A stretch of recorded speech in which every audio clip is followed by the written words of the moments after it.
guys, GameFan here back with another MedianXL video, and I'm recording this video for the second time because I had a stupid filter on my microphone that made me not record my voice for 90% of the time, so all you would hear is like it, uh. Yeah, this is not gonna be as genuine as a reaction, but I'm still super hyped because the new patch is out, 2.5 and season 33. So we're going to be playing that. I have downloaded the game just in like, I don't know, 30 minutes ago. So we're going to be playing some MedianXL again, maybe hardcore. That could be pretty fun potentially. Just see a lot of rip clips, and you know where to go for those rip clips, to my Twitch channel, twitch.tv/GameFan310, and you can follow my lives on YouTube. Watch me and subscribe, please. Thank you. So now, with that being said, there is a couple of things that are super exciting about the new patch. For example, we're going to be seeing stuff like edit the mouse wheel input to the pages in the Gambler filter, which is just like, oh, this is so fucking. That's we can go into a little bit of an ASMR. That's just so good. That is super good. It's super amazing. Thank you for putting this in the game. Love you for that. But besides that, there is another thing, that the global avoid cap for players only.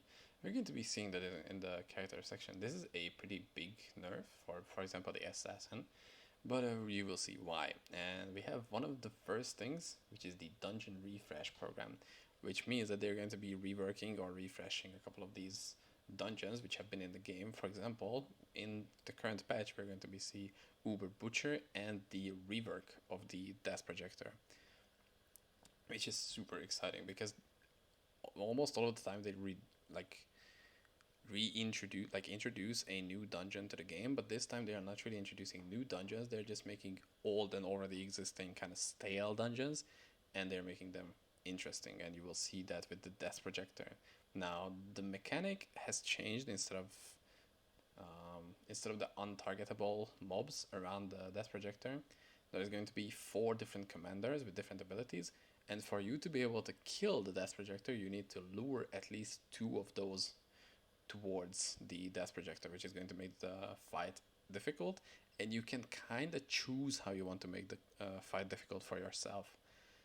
So that's something that I'm looking forward to, because I will be, yeah, as I said, pretty looking into actually playing hardcore this season. So this will be interesting to see how much I can push this, trying out new dungeons and stuff like that.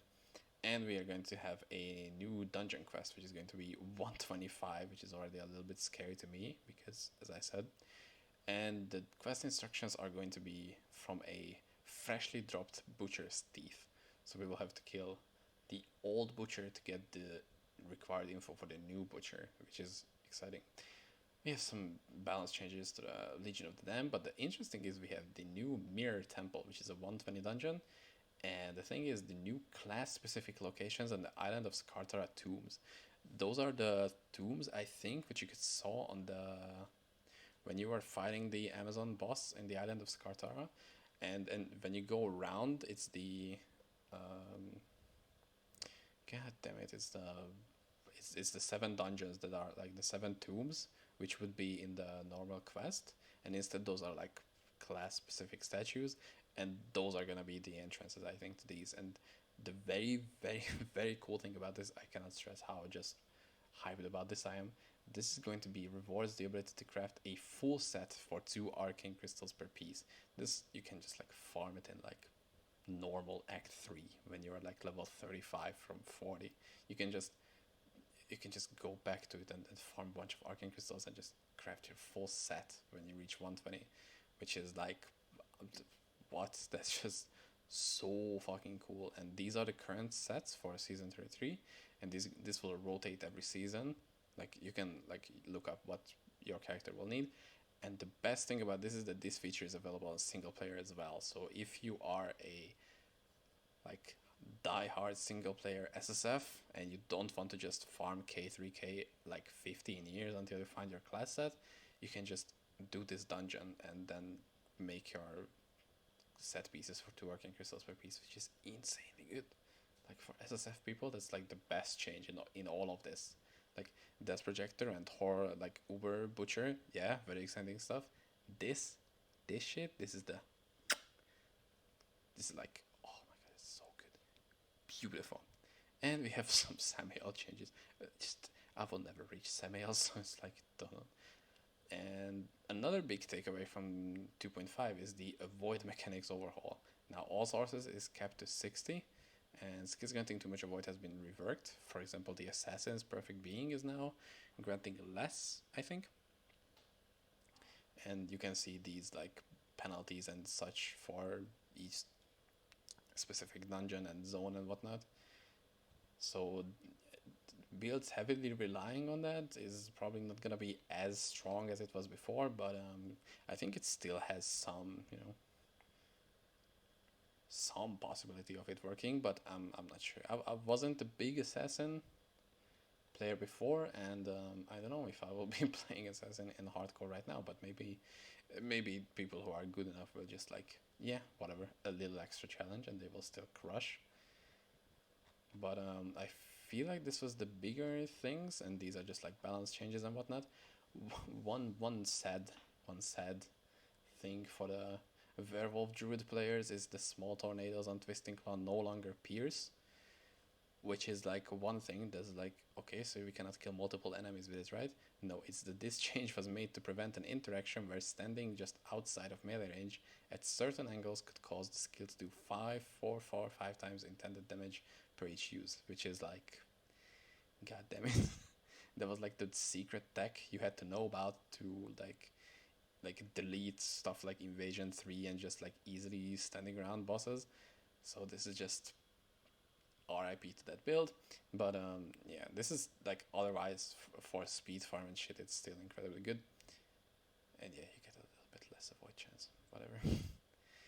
But I feel like these were the main takeaways from this 2.5, and there's going to be also some. Let me just get into this before we accidentally skip it.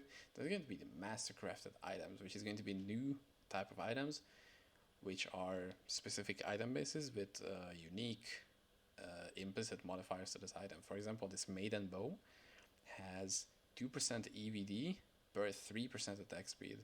So this is stuff that we're getting into, like stacking items and stats and whatnot. And this like dagger with extra flat lightning damage per total physical weapon damage bonus and per 1% bonus defense. Now, out of the top of my head, I have no idea which character could use this efficiently to get like scale big lightning damage from defense and physical weapon damage bonus. But maybe like there are obviously people who are like 50 times as smart as I am, and they will just like immediately figure out a build that completely utilizes this and just destroying endgame content with these. But yeah, let me know if you have any build suggestions which should I could try these out, for example. And these items have specific drop locations, so I'm excited to see these. Maybe there will be more Mastercrafted items later on, but currently these are the two that we have in 2.5.0. And this pretty much about it. I'm really excited. I cannot tell you how excited I am. Like actually, I wasn't expecting this change to be this good, even though these could be like listed as like small changes, but it's pretty big. But yeah, I'm hyped. I'm hyped, man. And just to the devs, if any devs somehow see this, just thank you. Thank you for making a good game. Thank you. And if you have any suggestions for what builds I should play in Season 33, just let me know down in the comments or in private in Discord if you want to do that. I don't know why would you do that. But yeah, until the next video, guys. See you later. Bye.